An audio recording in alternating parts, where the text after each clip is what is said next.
Dead Souls by Nikolai Gogol, translated by D.J. Hogarth. Part 1, Chapter 11, Section 2, read by Anna Simon. But suddenly there appeared upon the scene a new director, a military man, and a martinet as regarded his hostility to bribe-takers and anything which might be called irregular. On the very day after his arrival he struck fear into every breast by calling for accounts, discovering hosts of deficits and missing sums, and directing his attention to the aforesaid fine houses of civilian architecture. Upon that there ensued a complete reshuffling. Tchinovniks were retired wholesale, and the houses were sequestrated to the government, or else converted into various pious institutions and schools for soldiers' children. Thus the whole fabric, and especially Chichikov, came crashing to the ground. Particularly did our hero's agreeable face displease the new director. Why that was so, it is impossible to say, but frequently in cases of the kind no reason exists. However, the director conceived a mortal dislike to him, and also extended that enmity to the whole of Chichikov's colleagues. But inasmuch as the said director was a military man, he was not fully acquainted with the myriad subtleties of the civilian mind. Wherefore it was not long before, by dint of maintaining a discreet exterior, added to a faculty for humouring all and sundry, a fresh gang of tchinovniks succeeded in restoring him to mildness, and the general found himself in the hands of greater thieves than before, but thieves whom he did not even suspect, seeing that he believed himself to have selected men fit and proper, and even ventured to boast of possessing a keen eye for talent. In a trice the tchinovniks concerned appraised his spirit and character, with the result that the entire sphere over which he ruled became an agency for the detection of irregularities. Everywhere and in every case were those irregularities pursued as a fisherman pursues a fat sturgeon with a gaff, and to such an extent did the sport prove successful that almost in no time each participator in the hunt was seen to be in possession of several thousand roubles of capital. Upon that a large number of the former band of tchinovniks also became converted to paths of rectitude, and were allowed to re-enter the service. But not by hook or by crook could Chichikov worm his way back, even though, incited thereto by sundry items of paper currency, the General's first secretary and principal bear leader did all he could on our hero's behalf. It seemed that the General was the kind of man who, though easily led by the nose, provided it was done without his knowledge, no sooner got an idea into his head than it stuck there like a nail, and could not possibly be extracted. And all that the wily secretary succeeded in procuring was a tearing up of a certain dirty fragment of paper, even that being effected only by an appeal to the General's compassion, on the score of the unhappy fate which, otherwise, would befall Chichikov's wife and children, who, luckily, had no existence in fact. "Well," said Chichikov to himself, "I have done my best, and now everything has failed. Lamenting my misfortune won't help me, but only action." And with that he decided to begin his career anew, and once more to arm himself with the weapons of patience and self-denial. The better to effect this he had, of course, to remove to another town. Yet somehow for a while things miscarried. More than once he found himself forced to exchange one post for another, and at the briefest of notice, and all of them were posts of the meanest, the most wretched order. Yet, being a man of the utmost nicety of feeling, the fact that he found himself rubbing shoulders with anything but nice companions did not prevent him from preserving intact his innate love of what was decent and seemly, or from cherishing the instinct which led him to hanker after office fittings of lacquered wood, with neatness and orderliness everywhere. Nor did he at any time permit a foul word to creep into his speech, and would feel hurt even if in the speech of others there occurred a scornful reference to anything which pertained to rank and dignity. Also, the reader will be pleased to know that our hero changed his linen every other day, and in summer, when the weather was very hot, every day, seeing that the very faintest suspicion of an unpleasant odour offended his fastidiousness. For the same reason it was his custom, before being valeted by Petrushka, always to plug his nostrils with a couple of cloves. In short, there were many occasions when his nerves suffered rackings as cruel as a young girl's, and so helped to increase his disgust at having once more to associate with men who set no store by the decencies of life. Yet, though he braced himself to the task, this period of adversity told upon his health, and he even grew a trifle shabby.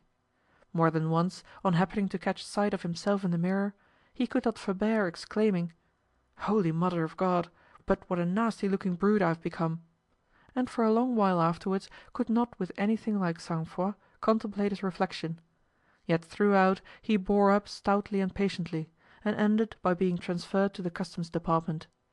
It may be said that the department had long constituted the secret goal of his ambition, for he had noted the foreign elegancies with which its officials always contrived to provide themselves, and had always observed that invariably they were able to send presents of china and cambric to their sisters and aunts, well, to the lady friends generally. Yes, more than once he had said to himself with a sigh, "That is the department to which I ought to belong, for, given a town near the frontier and a sensible set of colleagues, I might be able to fit myself out with excellent linen shirts." Also, it may be said that most frequently of all had his thoughts turned towards a certain quality of French soap which imparted a peculiar whiteness to the skin and a peerless freshness to the cheeks. Its name is known to God alone, but at least it was to be procured only in the immediate neighbourhood of the frontier. So, as I say, Chichikov had long felt a leaning towards the customs, but for a time had been restrained from applying for the same by the various current advantages of the building commission, since rightly he had adjudged the latter to constitute a bird in the hand, and the former to constitute only a bird in the bush. But now he decided that, come what might, into the customs he must make his way. And that way he made, and then applied himself to his new duties with zeal born of the fact that he realized that fortune had especially marked him out for a customs officer. Indeed, such activity, perspicuity, and ubiquity as his had never been seen or thought of. Within 4 weeks at the most he had so thoroughly got his hand in that he was conversant with customs procedure in every detail. Not only could he weigh and measure, but also he could divine from an invoice how many arshins of cloth or other material a given piece contained, and then, taking a roll of the latter in his hand, could specify at once the number of pounds at which it would tip the scale. As for searchings, well, even his colleagues had to admit that he possessed the nose of a veritable bloodhound, and that it was impossible not to marvel at the patience wherewith he would try every button of the suspected person, yet preserve throughout a deadly politeness and an icy sang-froid which surpassed belief.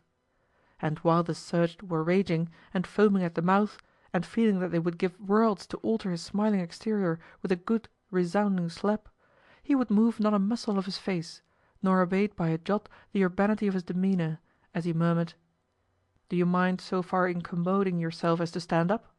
Or, "Pray step into the next room, madam, where the wife of one of our staff will attend you." Or, "Pray allow me to slip this penknife of mine into the lining of your coat."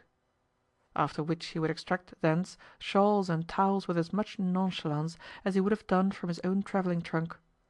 Even his superiors acknowledged him to be a devil at the job, rather than a human being, so perfect was his instinct for looking into cart-wheels, carriage-poles, horses' ears, and places whither an author ought not to penetrate even in thought, places whither only a customs official is permitted to go. The result was that the wretched traveller who had just crossed the frontier would, within a few minutes, become wholly at sea, and, wiping away the perspiration, and breaking out into body flushes, would be reduced to crossing himself and muttering, "Well, well, well." In fact, such a traveller would feel in the position of a schoolboy who, having been summoned to the presence of the headmaster for the ostensible purpose of being given an order, has found that he receives, instead, a sound flogging. In short, for some time Chichikov made it impossible for smugglers to earn a living. In particular, he reduced Polish Jewry almost to despair, so invincible, so almost unnatural was the rectitude, the incorruptibility, which led him to refrain from converting himself into a small capitalist with the aid of confiscated goods and articles which, to save excessive clerical labour, had failed to be handed over to the government. Also, without saying, it goes that such phenomenally zealous and disinterested service attracted general astonishment and, eventually, the notice of the authorities, whereupon he received promotion, and followed that up by mooting a scheme for the infallible detection of contrabandists, provided that he could be furnished with the necessary authority for carrying out the same. At once such authority was accorded him, as also unlimited power to conduct every species of search and investigation. And that was all he wanted. It happened that previously there had been formed a well-founded association for smuggling on regular, carefully prepared lines, and that this daring scheme seemed to promise profit to the extent of some millions of money. Yet, though he had long had knowledge of it, Chichikov had said to the association's emissaries when sent to buy him over, "The time is not yet."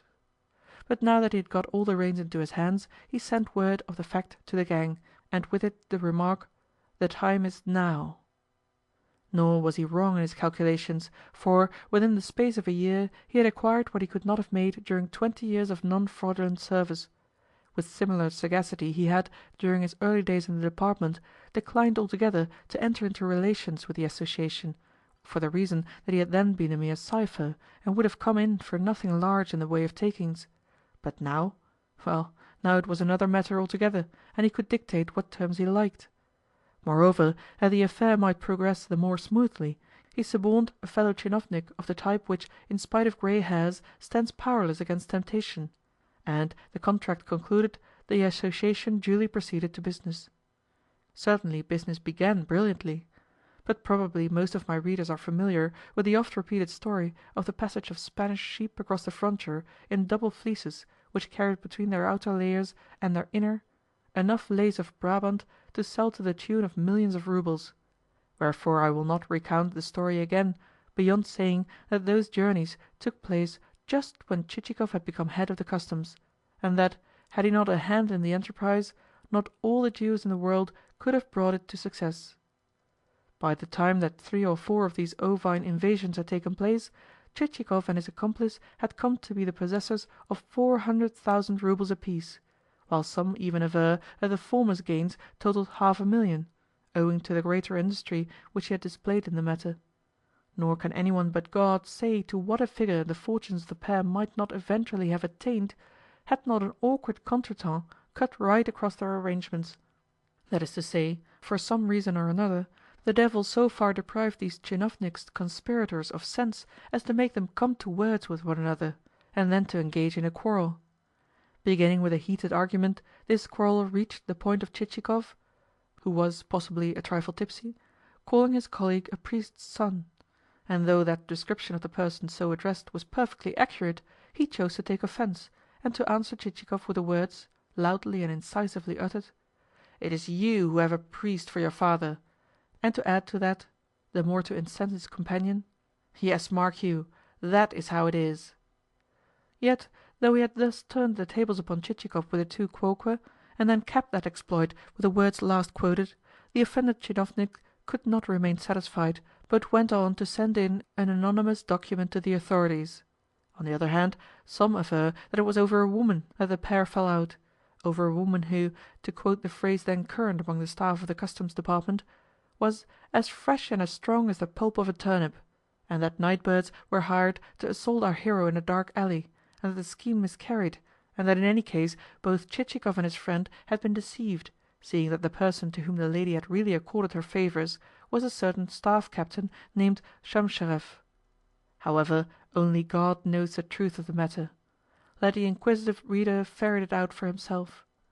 The fact remains that a complete exposure of the dealings with the contrabandists followed, and that the 2 tchinovniks were put to the question, deprived of their property, and made to formulate in writing all that they had done. Against this thunderbolt of fortune the State Councillor could make no headway, and in some retired spot or another sank into oblivion. But Chichikov put a brave face upon the matter, for, in spite of the authorities' best efforts to smell out his gains, he had contrived to conceal a portion of them, and also resorted to every subtle trick of intellect which could possibly be employed by an experienced man of the world who has a wide knowledge of his fellows. Nothing which could be effected by pleasantness of demeanour, by moving oratory, by clouds of flattery, and by the occasional insertion of a coin into a palm did he leave undone, with the result that he was retired with less ignominy than was his companion, and escaped actual trial on a criminal charge. Yet he was stripped of all his capital, stripped of his imported effects, stripped of everything. That is to say, all that remained to him consisted of 10,000 roubles which he had stored against the rainy day, 2 dozen linen shirts, a small britchka of the type used by bachelors, and 2 serving men named Selifan and Petrushka. Yes, and an impulse of kindness moved the tchinovniks of the customs also to set aside for him a few cakes of the soap which he had found so excellent for the freshness of the cheeks. Thus once more our hero found himself stranded, and what an accumulation of misfortunes had descended upon his head, though, true, he termed them suffering in the service in the cause of truth. Certainly one would have thought that, after these buffetings and trials and changes of fortune, After this taste of the sorrows of life, he and his precious 10,000 roubles would have withdrawn to some peaceful corner in a provincial town, where, clad in a stuff dressing-gown, he could have sat and listened to the peasants quarrelling on festival days, or, for the sake of a breath of fresh air, have gone in person to the poulterer's to finger chickens for soup, and so have spent a quiet, but not wholly useless, existence. But nothing of the kind took place, and therein we must do justice to the strength of his character. In other words, although he had undergone what, to the majority of men, would have meant ruin and discouragement and a shattering of ideals, he still preserved his energy. True, downcast and angry, and full of resentment against the world in general, he felt furious with the injustice of fate, and dissatisfied with the dealings of men. Yet he could not forbear courting additional experiences. In short, the patience which he displayed was such as to make the wooden persistency of the German, a persistency merely due to the slow, lethargic circulation of the Teuton's blood, seem nothing at all, seeing that by nature Chichikov's blood flowed strongly, and that he had to employ much force of will to curb within himself those elements which longed to burst forth and revel in freedom. He thought things over, and, as he did so, a certain spice of reason appeared in his reflections. "How have I come to be what I am?" he said to himself. "Why has misfortune overtaken me in this way? Never have I wronged a poor person, or robbed a widow, or turned anyone out of doors. I have always been careful only to take advantage of those who possess more than their share. Moreover, I have never gleaned anywhere but where everyone else was gleaning, and, had I not done so, others would have gleaned in my place. Why then should those others be prospering, and I be sunk as low as a worm? What am I? What am I good for?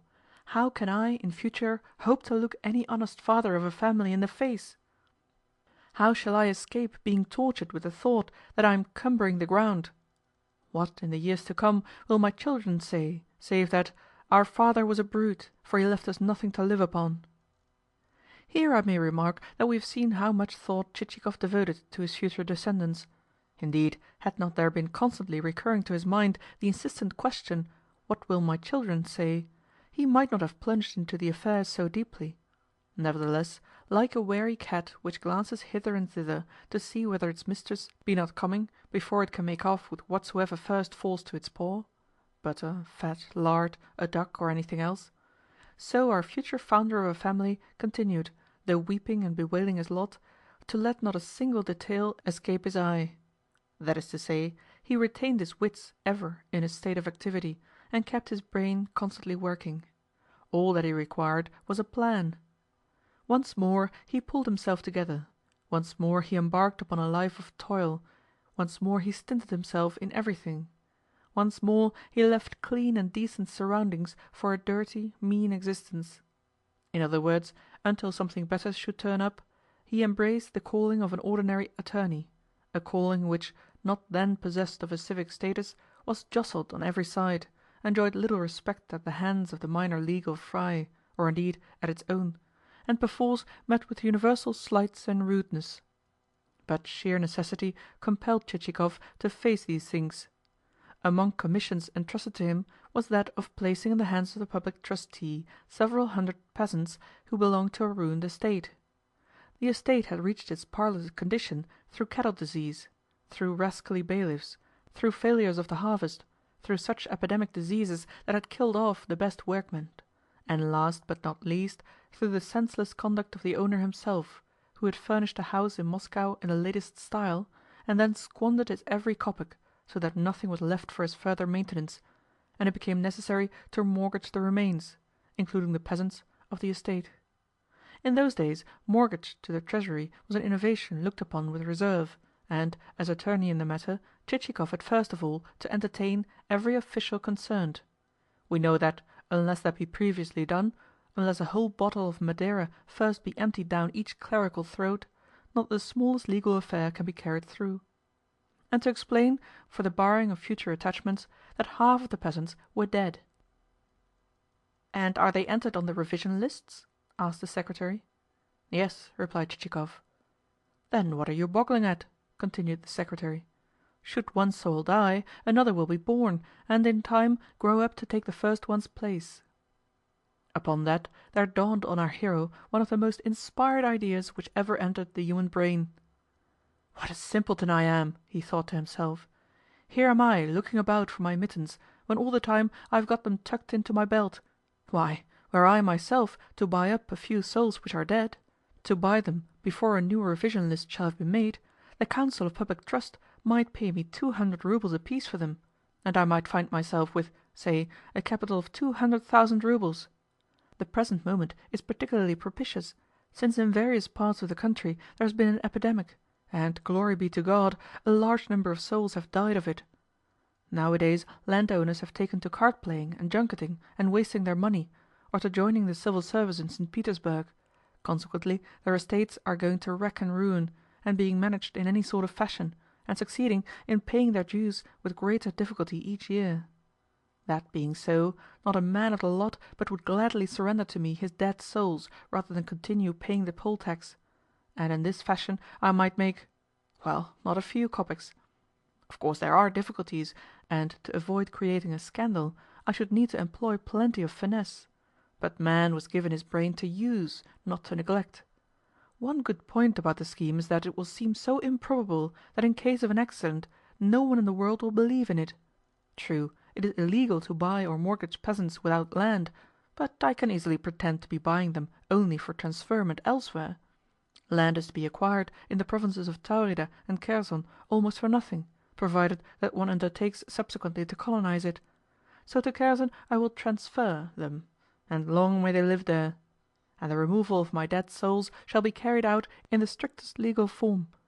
And if the authorities should want confirmation by testimony, I shall produce a letter signed by my own superintendent of the Khersonian rural police. That is to say, by myself. Lastly, the supposed village in Kherson shall be called Chichikov, better still, Pavlovskoe, according to my Christian name. In this fashion there germinated in our hero's brain that strange scheme for which the reader may or may not be grateful, but for which the author certainly is so, seeing that, had it never occurred to Chichikov, this story would never have seen the light. After crossing himself, according to the Russian custom, Chichikov set about carrying out his enterprise.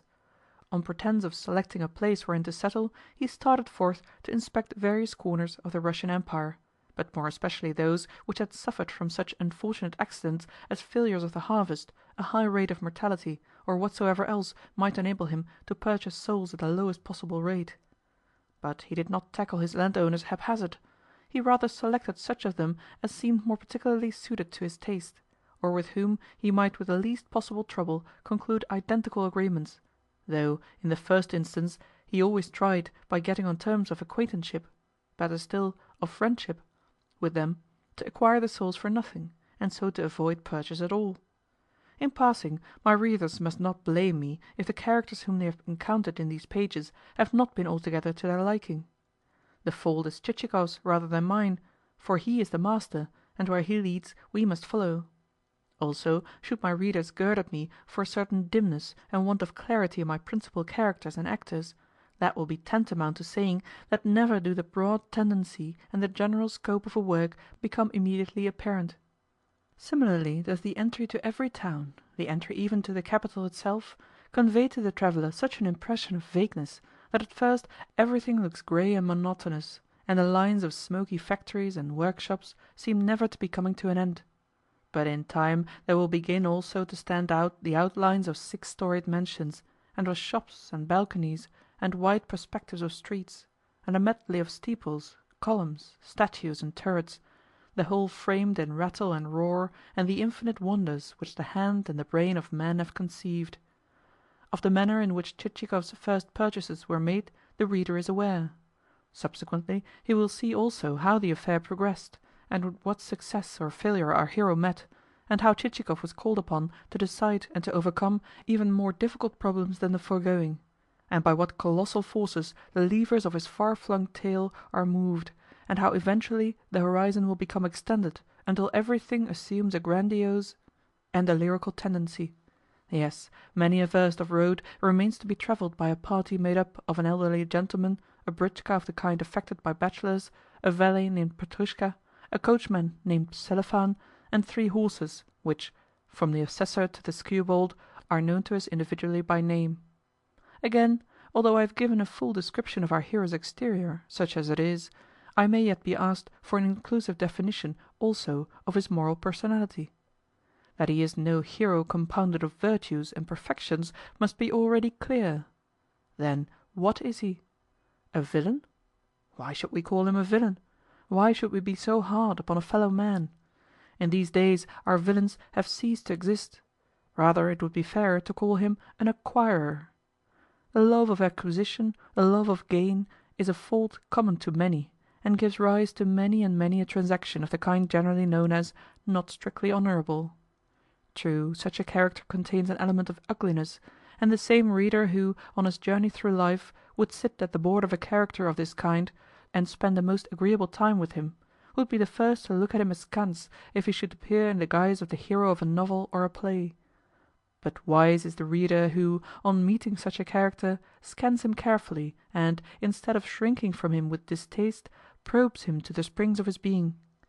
The human personality contains nothing which may not, in the twinkling of an eye, become altogether changed, nothing in which, before you can look around, there may not spring to birth some cankerous worm which is destined to suck thence the essential juice.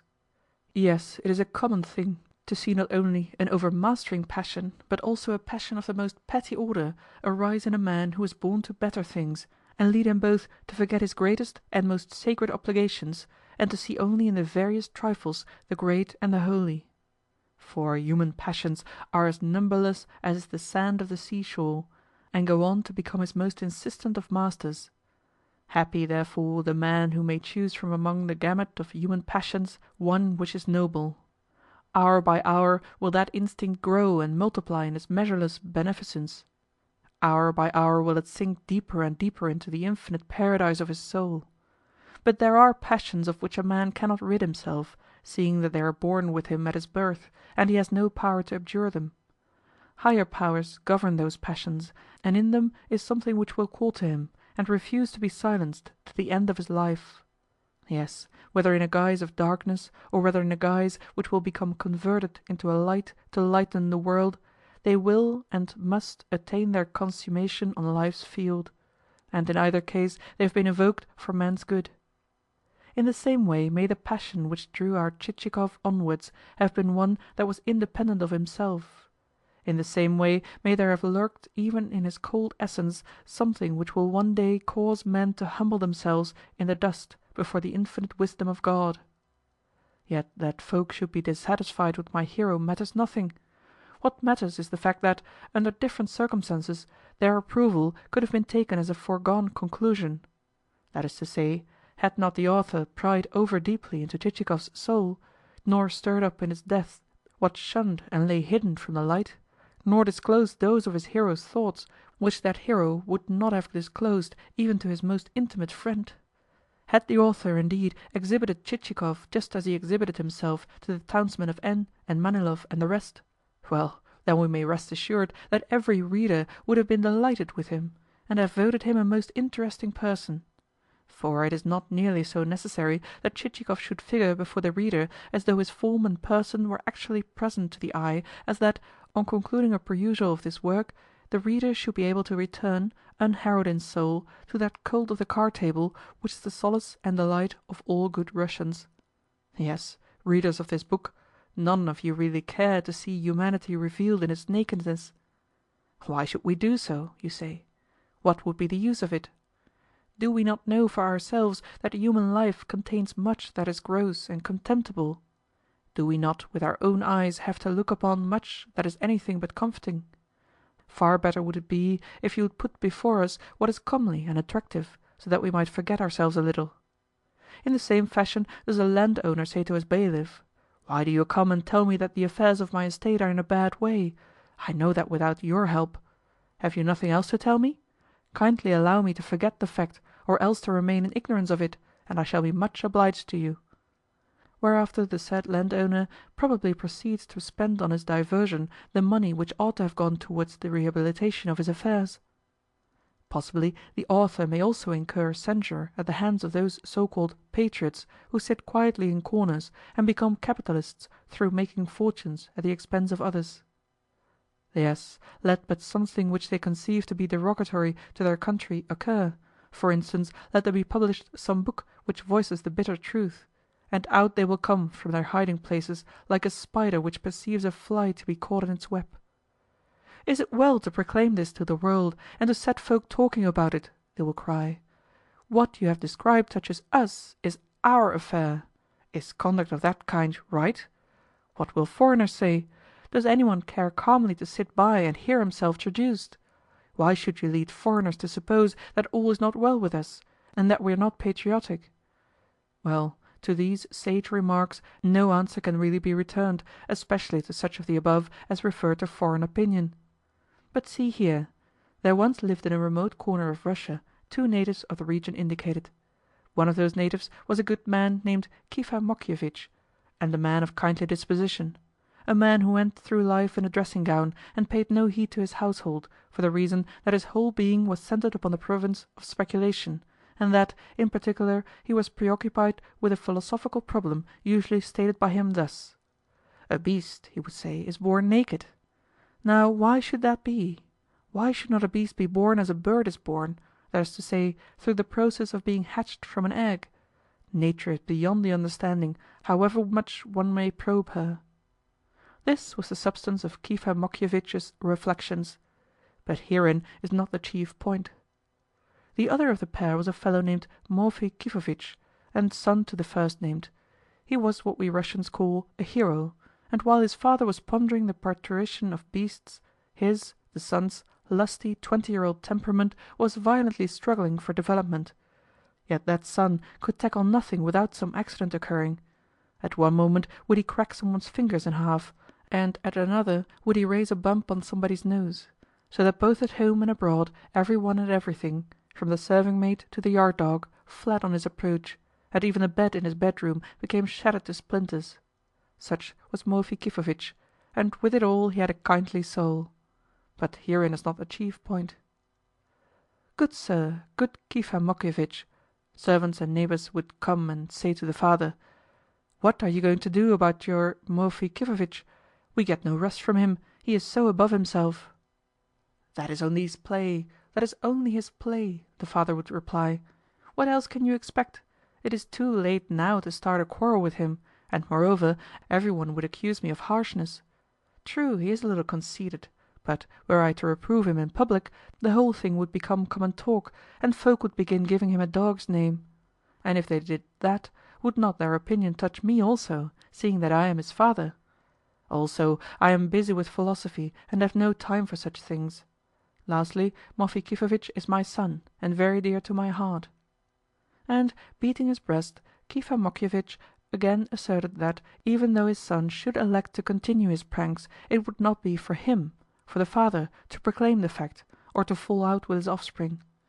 And, this expression of paternal feeling uttered, Kifa Mokievitch left Morphy Kifovitch to his heroic exploits, and himself returned to his beloved subject of speculation, which now included also the problem: suppose elephants were to take to being hatched from eggs, would not the shell of such eggs be of a thickness proof against cannonballs, and necessitate the invention of some new type of firearm? Thus, at the end of this little story, we have these two denizens of a peaceful corner of Russia looking thence, as from a window, in less terror of doing what was scandalous than of having it said of them that they were acting scandalously. Yes, the feeling animating our so-called patriots is not true patriotism at all. Something else lies beneath it. Who, if not an author, is to speak aloud the truth? Men like you, my pseudo-patriots, stand in dread of the eye which is able to discern, yet shrink from using your own, and prefer rather to glance at everything unheedingly. Yes, after laughing heartily over Chichikov's misadventures, and perhaps even commending the author for his dexterity of observation and pretty turn of wit, you will look at yourselves with redoubled pride and a self-satisfied smile, and add, "Well, we agree that in certain parts of the provinces there exist strange and ridiculous individuals, as well as unconscionable rascals." Yet which of you, when quiet and alone and engaged in solitary self-communion, would not do well to probe your own souls, and to put to yourselves the solemn question, is there not in me an element of Chichikov? For how should there not be? Which of you is not liable at any moment to be passed in the street by an acquaintance, who, nudging his neighbour, may say of you, with a barely suppressed sneer, Look, there goes Chichikov. That is Chichikov who has just gone by. But here we are talking at the top of our voices, whilst all the time our hero lies slumbering in his britchka. Indeed, his name has been repeated so often during the recital of his life's history that he must almost have heard us. And at any time he is an irritable, irascible fellow when spoken of with disrespect. True, to the reader Chichikov's displeasure cannot matter a jot, but for the author it would mean ruin to quarrel with his hero, seeing that, arm in arm, Chichikov and he have yet far to go. "Tut, tut, tut!" came in a shout from Chichikov. "Hey, Selifan!" "What is it?" came the reply, uttered with a drawl. "What is it? Why, how dare you drive like that? Come, bestir yourself a little." And indeed Selifan had long been sitting with half-closed eyes and hands which bestowed no encouragement upon his somnolent steeds, save an occasional flicking of the reins against their flanks, whilst Petrushka had lost his cap and was leaning backwards until his head had come to rest against Chichikov's knees, a position which necessitated his being awakened with a cuff. Selifan also aroused himself, and apportioned to the skewbald a few cuts across the back of a kind which at least had the effect of inciting that animal to trot. And when, presently, the other two horses followed their companion's example, the little britchka moved forward like a piece of thistledown. Selifan flourished his whip and shouted, "Hi, hi!" as the inequalities of the road jerked him vertically on his seat; and meanwhile, reclining against the leather cushions of the vehicle's interior, Chichikov smiled with gratification at the sensation of driving fast. For what Russian does not love to drive fast? Which of us does not at times yearn to give his horses their head, and to let them go, and to cry, "To the devil with the world"? At such moments a great force seems to uplift one as on wings, and one flies, and everything else flies, but contrariwise; both the first stones and traders riding on the shafts of their wagons, and the forest with dark lines of spruce and fir amid which may be heard the axe of the woodcutter and the croaking of the raven. Yes, out of a dim, remote distance the road comes towards one, and while nothing save the sky and the light clouds through which the moon is cleaving her way seem halted, the brief glimpses wherein one can discern nothing clearly have in them a pervading touch of mystery. Ah, Troika, Troika, swift as a bird, who was it first invented you? Only among a hardy race of folk can you have come to birth; only in a land which, though poor and rough, lies spread over half the world, and spans versts the counting whereof would leave one with aching eyes. Nor are you a modishly fashioned vehicle of the road, a thing of clamps and iron; rather you are a vehicle but shapen and fitted with the axe or chisel of some handy peasant of Yaroslav. Nor are you driven by a coachman clothed in German livery, but by a man bearded and mittened. See him as he mounts, and flourishes his whip, and breaks into a long-drawn song. Away like the wind go the horses, and the wheels with their spokes become transparent circles, and the road seems to quiver beneath them, and a pedestrian, with a cry of astonishment, halts to watch the vehicle as it flies, flies, flies on its way until it becomes lost on the ultimate horizon, a speck amid a cloud of dust. And you, Russia of mine, are not you also speeding like a troika which naught can overtake? Is not the road smoking beneath your wheels, and the bridges thundering as you cross them, and everything being left in the rear, and the spectators, struck with the portent, halting to wonder whether you be not a thunderbolt launched from heaven? What does that awe-inspiring progress of yours foretell? What is the unknown force which lies within your mysterious steeds? Surely the winds themselves must abide in their manes, and every vein in their bodies be an ear stretched to catch the celestial message which bids them, with iron-girded breasts, and hoofs which barely touch the earth as they gallop, fly forward on a mission of God. Whither then are you speeding, O Russia of mine? Whither? Answer me. But no answer comes, only the weird sound of your color bells. Rent into 1,000 shreds, the air roars past you, for you are overtaking the whole world, and shall one day force all nations, all empires, to stand aside, to give you way. 1841. End of Part 1, Chapter 11.